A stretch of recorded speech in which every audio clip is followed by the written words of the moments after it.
Hello sir, क्या आप मुझे फीवर या बुखार के बारे में बताएंगे कि यह क्यों आता है और इसका क्या कारण है। जी बिल्कुल, आज मैं फ़ीवर या बुखार के बारे में बताऊंगा। आप सभी को मेरा नमस्कार। आपने कभी सोचा है जब हमें इन्फेक्शन या चोट लगती है तो बुखार क्यों होता है? आखिर बॉडी का टेम्परेचर क्यों बढ़ता है?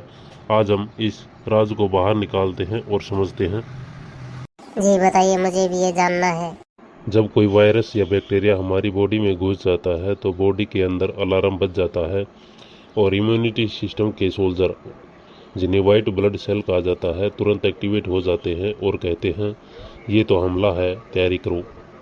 फिर ये सोल्जर या वाइट ब्लड सेल क्या करते हैं। ये सोल्जर कुछ केमिकल रिलीज करते हैं जिन्हें कहते हैं पायरोजेंस। ये पायरोजेंस दिमाग के एक खास हिस्से हाइपोथैलेमस तक मैसेज भेजते हैं। ये हाइपोथैलेमस क्या करता है।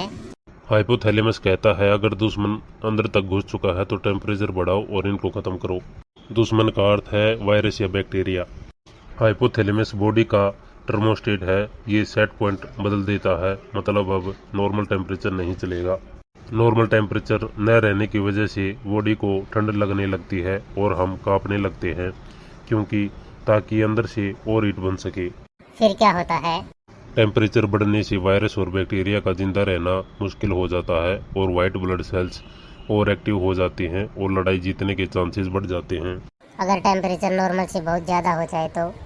अगर टेम्परेचर बहुत ज़्यादा हो जाए, जैसे 104 डिग्री फ़ारेनहाइट से ऊपर, तो दिमाग और शरीर दोनों को नुकसान पहुंच सकता है।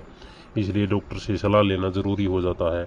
तो दोस्तों, अगली बार अगर बुखार आए तो घबराए नहीं। ये आपके इम्यूनिटी सिस्टम का एक वेपन है, लेकिन अगर यह लिमिट में है।